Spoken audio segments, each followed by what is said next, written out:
টাকা ফেরতসহ ঠাকুরগাঁও জেলা জামায়াতের আমির বেলাল উদ্দিন প্রধানকে পরিবারের কাছে হস্তান্তর করেছে প্রশাসন।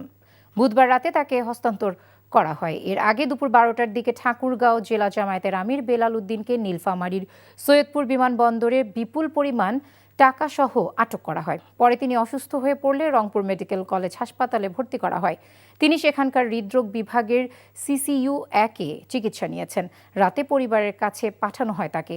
স্বজনরা জানান, নিজস্ব গার্মেন্টস ব্যবসার টাকা নিয়ে ঢাকা থেকে আসার সময় তাকে উদ্দেশ্য প্রণোদিতভাবে পুলিশ আটক করে হেনস্থা করে।